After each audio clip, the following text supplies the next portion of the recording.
ẹ káàbọ̀ sórí ìkànnì wọn fọbalẹ̀ fún dáadáa fídíò tó ń ṣe ẹgbẹ́ wa a sì máa pílẹ̀ fún ẹ̀wọ̀ ẹ̀wọ̀n àkọ́kẹ́ fìdílé àbí kẹ́ fìdílé ẹ̀kọ́ kẹ́ máa bá wa ká lọ bọ́ ìtúpẹ́ ẹ̀pẹ̀ àṣírí nínú fídíò ẹ̀wọ̀ gẹ́gẹ́ bẹ́ẹ̀ tí mo pé táwọn bá ti rí àwa kì í sọ ẹ̀wọ̀ ẹ bá wa subscribe kí lè máa jẹ àǹfààní kọ́ńtẹ́ẹ̀tì wẹ́lẹ̀ lágbo òṣèré ẹ̀wọ̀ láìfò papọ̀lọ̀ pẹ̀lọ́pẹ̀ jù fídíò náà rèé ẹ̀ka sojú abẹ́ ń kó.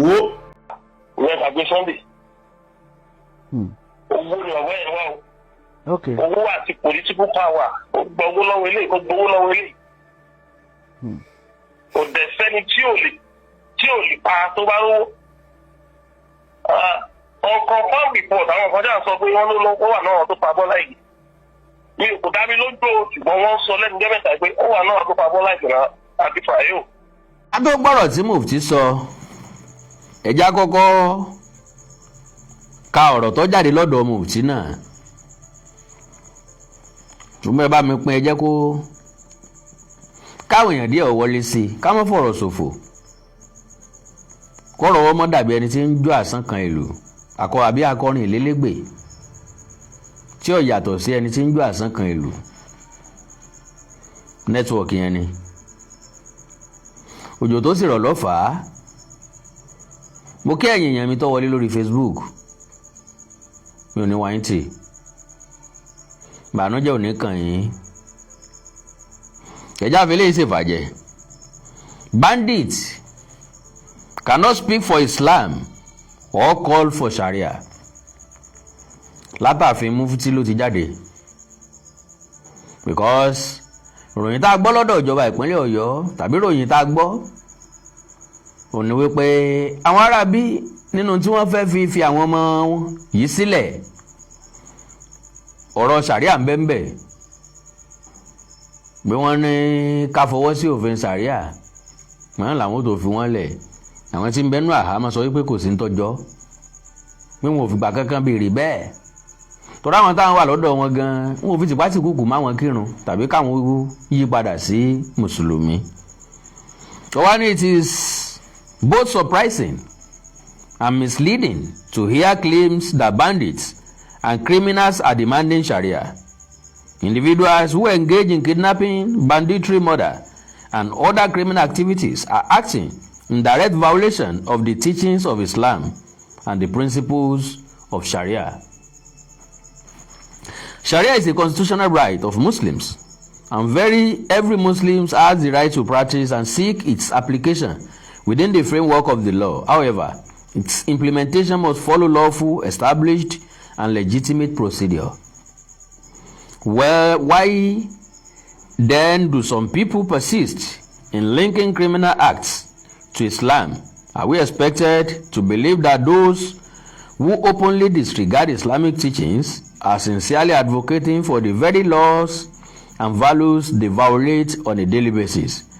Attributing the actions of criminals to Islam serves neither truth nor justice. It only promotes misunderstanding, fuels prejudice, and distracts from the real issues at hand. Those who spread those narratives should be asked to provide evidence rather than rely on assumptions and stereotypes. Truth and falsehood cannot remain equal forever. False narratives may gain temporary attention, but in the end, truth will prevail. Mufty Media. So, bá a ṣe gbọ́ nìyẹn o. Ẹ jẹ́ kí n deliver message mi. Àwọn èèyàn tó bá dé wọ́n máa bá ń bẹ̀. Torí iṣẹ́ pọ̀ nínú ọgbà àjàrà. Alágbàsí ò tó nǹkan. Information pọ̀ tí mo fẹ́ release fáwọn èèyàn. Tí mo nígbàgbọ́ pé àwọn tó bá ń débẹ̀ wọ́n máa bá. God bless you. Ṣùgbọ́n bẹ́ẹ̀ tí ń wọlé ẹ fi ọwọ́ yín gbé àgbéyé ọmọ ẹ bá mi share program yẹn. God bless you sir, God bless you my, God bless you friends. Ìbànújẹ́ ò ní kàn yín, àkàndò ò ní mú yín lọ́wọ́. God bless you sir, God bless you man. Bẹ́ẹ̀ tí ń wọlé òun ẹ bá ń pín kó délé kó dóko kó dẹ́sẹ̀ kúkú kó dọ́nà jíjìn.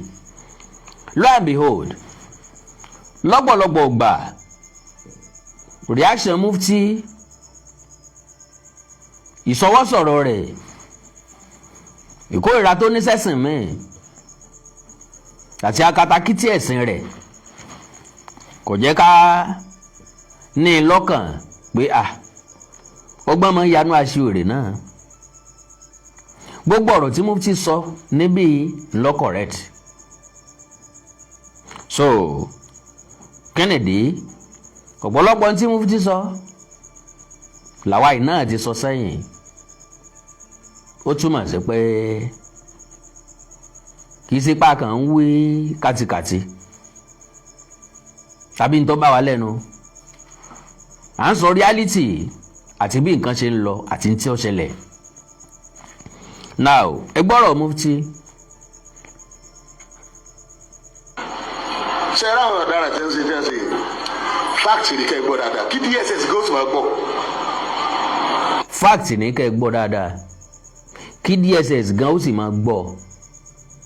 Reality. Ṣáàdì ni Niger ni Cameroon ni ààyè àwọn intelligence agent àwọn orílẹ̀-èdè ńláńlá ni.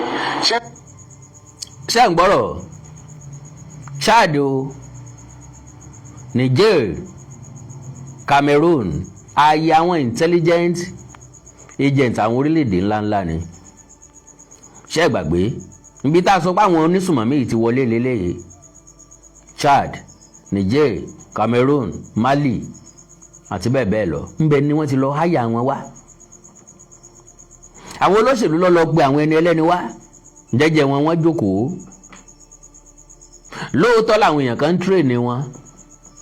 Njọ́ àjùbà lánìràn àdágbó njọ́ ogun bá lè lánìràn alágídí ọmọ. Kò sí ìlú tí ò lálágídí ọmọ.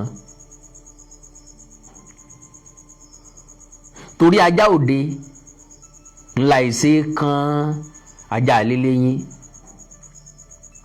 So àwọn kan ń kó àwọn ajagun tà wọ́n ń kó wọn jọ wọ́n dẹ̀ ń kọ́ wọn.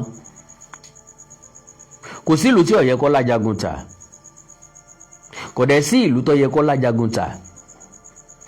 Ilé ayé ò bá wà peaceful ká ní ò sí sùnmọ̀mí, ká ní ò sí ìtàjẹ̀sílẹ̀, ká ní gbogbo ata àmọ́ rere là ń ṣe rere, gbogbo ata àmọ́ dáadáa là ń ṣe dáadáa, ká ní ò sí ìyànjẹ. Ìyànjẹ ní jẹ́ ká ní lọ́kàn láti béèrè ẹ̀tọ́. Bàbá fẹnu béèrè tí wọn ò fún wa láfi tìpátìkúùkù ṣe láàkì wèrè bọlẹ̀ pé wèrè la fi ń wo wèrè. So to the best of my understanding àwọn èèyàn wọ̀nyí wọ́n kó wọn dé Nàìjíríà ni wọn ò tọ́jú wọn mọ́. Mo ti sọ bẹ́ẹ̀ lọ́pọ̀lọpọ̀ ìgbà ẹ gbọ́rọ̀ lẹ́nu Mufty. train tí wọ́n rìkútù àwọn ọmọ ogun fáwọn operation tó jẹ́ special operation fún wa irú àwọn ọmọ ogun ìtàwọn fọ́rínà tí wọ́n lò wọ́n bẹ ní Chad sẹ́ni káàpù tí wọ́n ti train wọn owó dẹ̀ ń wá láti abroad fún wọn àti ìbọn àti gbogbo ẹ̀. Àwọn yẹn pọ̀ ìran Fúlàní Haúsá ni wọ́n pọ̀ jù nù wọn ìran mi náà wà ń bẹ̀ àti Cameroon o àti Chad o àti Niger o. Bẹ́ẹ̀ gbogbo tí mo wí ní ìsìn àwọn alágbára tí ń lò wọ́n ò lò wọ́n mọ́ tàbí kí n sọ wípé 90% wọn ti dà wọ́n lẹ̀. Exactly bá ti sọ náà rèé gbé àwọn olóṣèlú tó kó wọn wá wọn ọ̀nà ní wọn mọ́ nígbà tí ò ti sí wàhálà lẹ́yìn ìdìbò tó wáyé ní 2015 torí tí wọ́n ṣe mú wọn wá náà nìyẹn. Láti ìgbà náà láti nísinmi títí dòní àwọn yẹn ò fẹ́ lọ mọ́ ni wàhálà dé sí wa lọ́rùn o. Wọ́n ti wá síjú síbọn owó tí wọ́n sì ń fún wa dọ́là wọn fi ń fún wa lówó wọ́n ń gbádùn òṣìṣẹ́ ju iye tí wọ́n ń kọ́ wọn pé kí wọ́n máa yìnbọn káàkiri fún àwọn operation tí wọ́n lò wọ́n fún. God bless you, sir. They were not checkmate. Nobody checkmate them at our border. Mi rántí bẹ́ẹ̀ ni ẹ ṣe put ẹ̀ mọ́ but ìkan náà ni omi ẹ̀kọ́ ni. You are very very correct.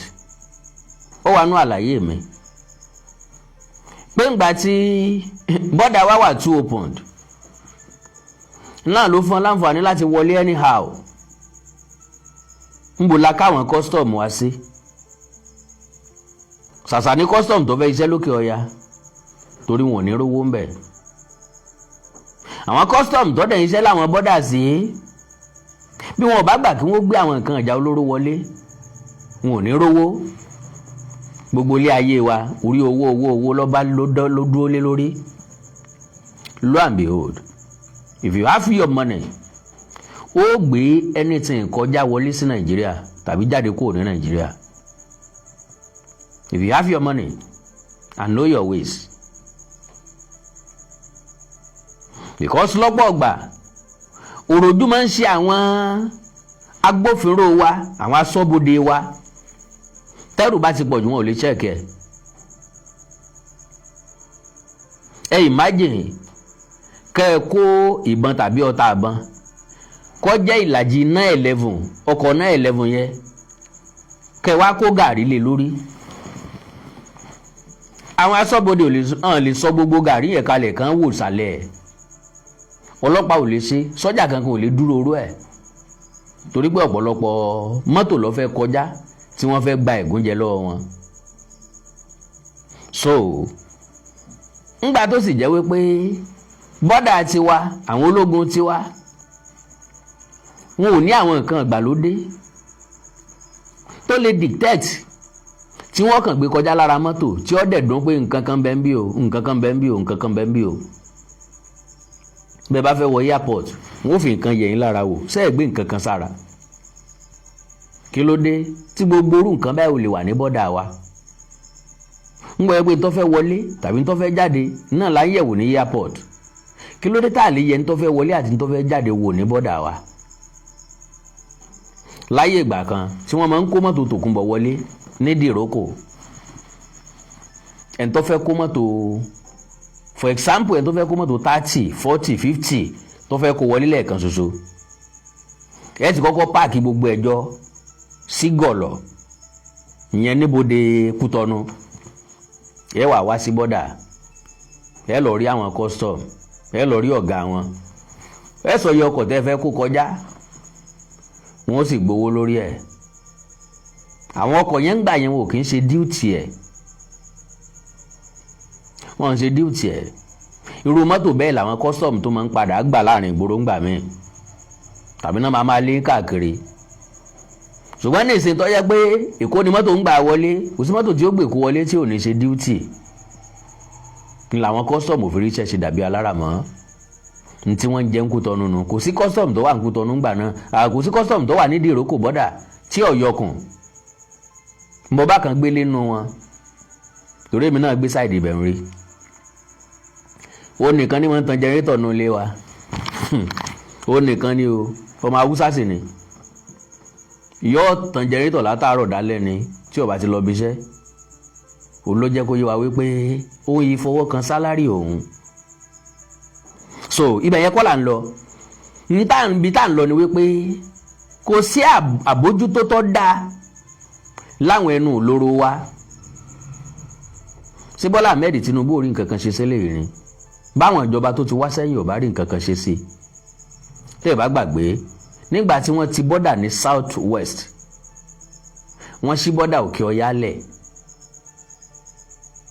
Níbi táwọn Haúsá Fúlàní wà too desperate dé, wọ́n kó èèyàn wá láti Chad kó wá ṣe registration NIN ní Nàìjíríà. Wọ́n kó èèyàn wá láti Niger kó wá register fún voters card.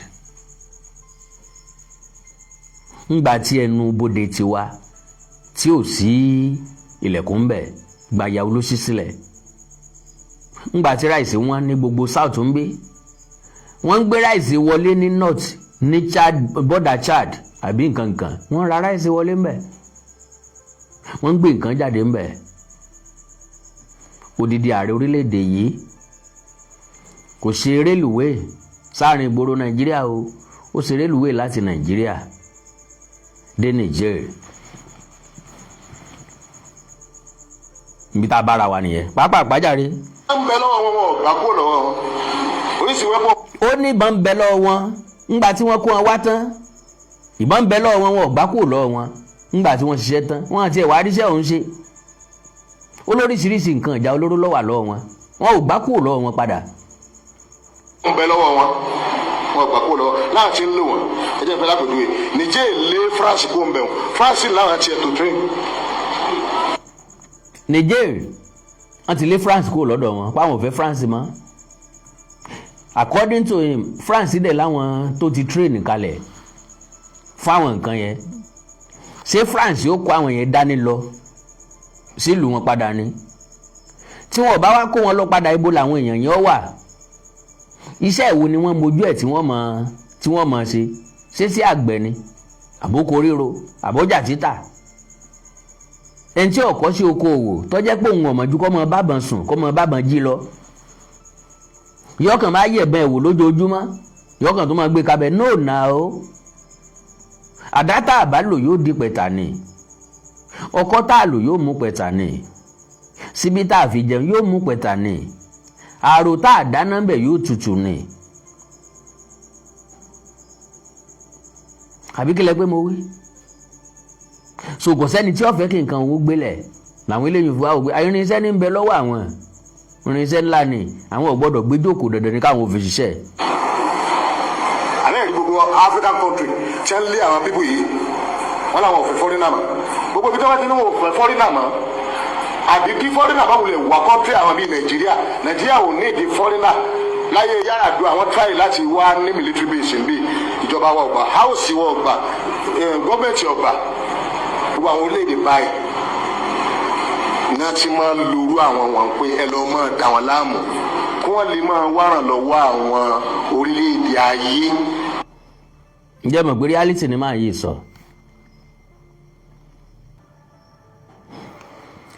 Àwọn orílẹ̀-èdè tí wọ́n ń ta nǹkan ìjà olóró, ṣé wọ́n ní ká máa fi mu gàrí ni àbọ̀ ní ká máa fi jẹun? Bọ́n ní ká máa fi bára wa jà ni? Nǹkan ìjà olóró tí wọ́n ṣe ṣe bí ká máa fi pààyàn ni? Bí ọ̀bá wa sógun bó ni wọ́n ṣe rí lò, bó lọ́jà wọn ṣe yá? Ètò agbẹjọ́rò tó gbàdúrà kọ́ lọ́mọdé ohun ọ̀rẹ́jọ́ rí kò sí. So àwọn náà ni ó kó nǹkan ìjà lé wọn lọ́wọ́, ẹ lọ́mọ dàrú, màtó bá dàrú gùdùgùdù tí wọn ọ̀rọ̀ náà bá yọ wọ́n wàá pè wá pé ká wá gbà wọ́n kalẹ̀. Gẹ́gẹ́ bẹ́ẹ̀ lèmi àtẹ̀yìn ṣe ń clamor ẹ má jà fi gbéraga ṣe jàre, ẹ jẹ́ kí president ó consult àwọn Amẹ́ríkà, ẹ jẹ́ kí wọ́n pe China, bí wọ́n bá ní ìdí ẹ̀bùn wọn kan sọ fún wọn kí wọ́n bá wa ṣe lè kí wọ́n bá wa ṣe tọ̀hún. Èmi àtẹ̀yìn gbàgbé wípé ajá kankan ò torí olówó ẹ̀ ṣọdẹ. Bá Amẹ́ríkà ó bá ràn wá lọ́wọ́ wọ́n gbé sí condition wo lọ́wọ́ afẹ́fọ́ wa rí tí wọ́n ò tún fi fìnira kún ìnira fún wa. Bàbá ìgbà Amẹ́ríkà láàyè kó ní bẹ́ẹ̀sì ọmọ ológun nílẹ̀ yìí kò sí fọ̀kànbalẹ̀ mọ́, because wọ́n máa ti ọ̀dọ̀ wa sọ̀kù síbì kan.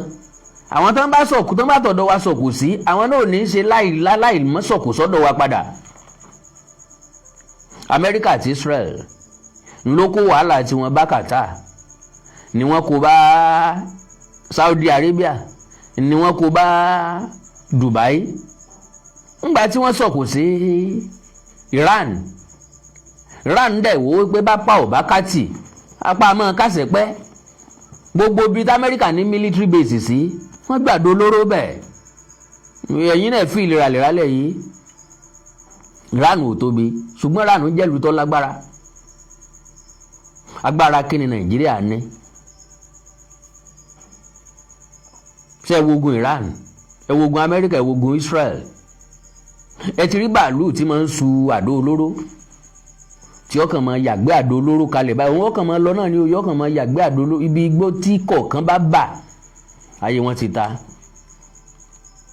Kò sẹ́ni tó fẹ́ jẹ Nàìjíríà run tó ní ìdíjúrú bàálù mẹ́ta bẹ́ẹ̀ lọ. Yes. Bàálù yẹn ò gbọ́dọ̀ kọjá láàrin Èkó lọ bọ̀ látàárọ̀ dálẹ́ kí gbogbo Èkó ọmọdé rú. Amẹ́ríkà ní tí wọ́n fi mú àdó olóró, Israel ní tí wọ́n fi mú àdó olóró, Iran ní tí wọ́n fi mú àdó olóró, China ní tí wọ́n fi mú àdó olóró. Tó yí jẹ́ pé tẹ́ bá jù sọ́dọ̀ wọn kíní ọ̀hún hàn lójú ọ̀nà. Mọ́mẹ́ǹtì tẹ́ ti rìlíìsì àdó olóró lónà ó ti dìde láti ibi tó wà yóò lọ pàdé ẹ̀ lójú ọ̀nà, kò ní jó dénú ìlú débi tí ó sì lù ní jàǹbá. Lu àǹbẹ̀hò Nàìjíríà ò ní kankan bẹ̀ o. Agbára kọ́bọ̀ kò sí lọ́wọ́ wa.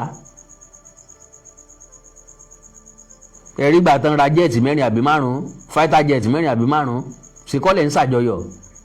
Ẹ lọ wo iye fighter jẹ́ẹ̀tì tí Amẹ́ríkà ní, ẹ lọ wo iye tí China ní, ẹ lọ wo iye tí Japan ní, ẹ wo iye tí Iran ní, ẹ wo iye tí Israel ní. So àwọn wọ̀nyí wọ́n wà nínú àwọn tí ń dá wàhálà lẹ̀ káàkiri ilẹ̀ aláwọ̀ dúdú Áfíríkà. Wọn ò fẹ́ kí ìsinmi ó wà níbi kankan. Wọ́n bá ti dá wàhálà lẹ̀ ń bí, wọ́n búgà sí ni, owó làwọn nà. Àwọn tí ń jà yí àwọn kan ló fi wọ́n lọ́kàn balẹ̀. Àwọn tí ń jìyàn gbé àwọn kan lọ́rán wọn ń ṣẹ́. Dojúmọ́ ni wọ́n sì ń wọlé sílẹ̀ Yorùbá. Wọn ò rọ́nà láti lọ sí South East mọ́. Àwọn Niger Delta ò fún wọn láǹfààní láti wá mọ́. Ilẹ̀ Yorùbá ló kù lọ́rọ̀ wọn. So tí ẹni sìn ntí a fi máa jẹun nù ìlú tí ọba ti ní fọkànbalẹ̀ wọ́n ní expert làwọn láti fi hàn lọ́kànbalẹ̀. Tẹ́ ẹ bá ti ń pariwo báwọn wọ́n wà lè kó ọmọ ogun wọn wá ẹ wà máa sanwó tọ́ra àwọn ọmọ ṣe wà wọ́n ti ná wọ́n invest pọ̀ lórí nǹkan ìjagun lórí ọmọ ogun. Owó tí wọ́n rí lù wọn ọ̀ká wọn. America 755 military base báràkì ológun 755 ló ní lágbàáyé. Kéde tó mọ̀ ẹ́ Nàìjíríà ní ẹyọ kan iná ní ti bẹ́ẹ̀ nù Nàìjíríà. Kí ló dé tó wà fún ní 755? Britain ó ní iye tiẹ̀ mọ́ra 300. France ó ní iye tiẹ̀ bẹ́ẹ̀ mọ́ra 200. Tí wọ́n sì nídìí àti máa náwó lé lórí. Tó máa bẹ́ẹ̀ àwọn invest lórí pé afẹ́ ẹ máa gbà wá pé táwọn máa bá yín sọ yín àwọn aráàlú láwọn ò fẹ́ yín ẹ̀jẹ̀ á máa sọ wa sáwọn náà ní sọ́jà wa àlọ́lọ́pàá ti á ní. Àwọn tí wọ́n máa lò láti dàgbò lùrú àbí bí wọ́n parọ́ pé kankan ṣẹlẹ̀ kò dẹ̀ ṣẹlẹ̀ àbí kí wọ́n fẹ́ jẹ́ káwọn èèyàn mọ̀ pé. Náà dáàdì mi kan àbẹ́gbọ́n mi kan béèrè ń bí wípé ṣé France ló rán àwọn adàlúrú wá sí Nàìjíríà? No, ẹ má gbàgbé níbikíbi tẹ́ bá ti lo tọ́ọ̀gì òṣèlú lásìkò òṣèlú tẹ́ kó nǹkan ìjà olóró fún wọn tí dìbò lọ tán tẹ́ ẹ̀ béèrè lọ́wọ́ wọn padà ẹ wá yọ̀ǹda kínní ọ̀hún fún wọn ó wà lọ́dọ̀ wọn. My brothers and sisters wọn ò lò ó láti fi fọ́lé onílé lọ́la torí wọn ò lè déédéé tọ́jú ẹ̀ sínú ilé. So gẹ́gẹ́ bẹ́ẹ̀ ni nǹkan tẹ́ni ń sọ àwọn tí France ti train kalẹ̀ pé wọn ó lò ṣùgbọ́n tí wọ́n láǹfààní àti lò ńgbà tí Nìjẹ́ sọ pé kí France ọmọ lọ lù wọn àwọn ò fẹ́ wọn mọ́ wọn ó padà lo nǹkan tó wà lọ wọn. Wọ́n dẹ̀ tó ń ríran lọ́wọ́ owó gbà torí àwọn kan ṣe sùnmọ́ wọ́n invest wọ́n rí owó lórí ìgbésùnmọ̀ méye. Àwọn tó ń jìyàn gbé tí wọ́n béèrè 50 million naira tó ń gba 70 million naira 200 million naira láti release èèyàn 15 million naira 20 million naira. Sáwàdà lẹ́rù pé wọ́n ń ṣe ni no now. Àwọn nídìí àwọn irú rẹ̀ làwọn yìí tá bá ti ń jiyàn pé báńkò ní sígbà tí gọ́ọ̀mẹ̀ntì ò ní máa tọrọ káwọn èèyàn máa pọ̀ kọ́ lè bá a máa rówó lára wọn ọ̀nà kanú ọ̀nà àwọn ọ̀daràn ni. Ẹlẹ́ẹ̀kejì ṣé ara àwọn ọ̀daràn kan wá mẹ́tọ́ pé ẹ̀rẹ́ kọ̀ wá lò wọ́n báyìí gẹ́gẹ́ bí mo ṣe sọ bọ̀ wọ́n sì fẹ́ máa wá owó. Fúlàní kan sọ lórí social media tó wo yín gbọ́rọ̀ rẹ̀ òdodo ọ̀rọ̀ ní tí ì sọ. Ó ní wọ́n sọ pé àwọn ẹran táwọn kó lọ sọ́jà tó bá ti jí wa gbé ń bì ó ní gbogbo àwọn tí ń wá òun kì í ṣe Fúlàní Nàìjíríà kì í ṣe Haúsá Nàìjíríà kì í ṣe àwọn ọmọ Nàìjíríà ó láti ìta bíi Chad bíi Niger kankan náà ti ń wá. Ó ní kódà tí wọ́n máa ń pè tó ní wọ́n jí Fúlàní náà gbé bẹ́ẹ̀ ni ó ní tí wọ́n máa ń pè àwọn máa gbọ́ tí wọ́n máa sọ yìí pé àwọn ẹran táwọn kó lọ sọ́jà táwọn bá ti tà àwọn bọ̀ wálé wọn ó tún wá máa ṣàdúrà pé dáadáa ní èdè o àwọn bí àwọn ọmọ tí wọ́n kó ìlẹ̀rẹ̀ tí wọ́n wí tí wọ́n bá ti sanwó wọn owó làwọn fún wọn máa lé fún lu wọn ẹ lọ wọ dáadáa àwọn ajagun ta ni. Now my problem is this bó bá jẹ́ pé bẹ́ẹ̀ lórí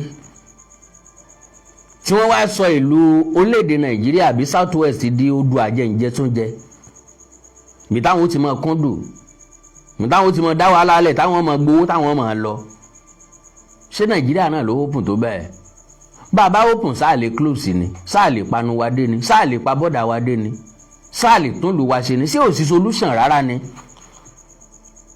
ẹjọ́ kọ́ ni solution ìgbésẹ̀ ni solution. Àwọn ajagunta ni kò sẹ́ni tí ò lè háyà wọn o ajagunta ni wọ́n ò lẹ́sìn nítorí pé lù wọn Islam lọ gbàbẹ̀ náà fi lè máa jó kọ́ mùsùlùmí àbí wọ́n fi lè máa múra bá ṣe múra lù wọn náà lẹ́sẹ̀ tí wọ́n múra lọ́dọ̀ wọn wọn kì í ṣe Fúlàní Nàìjíríà.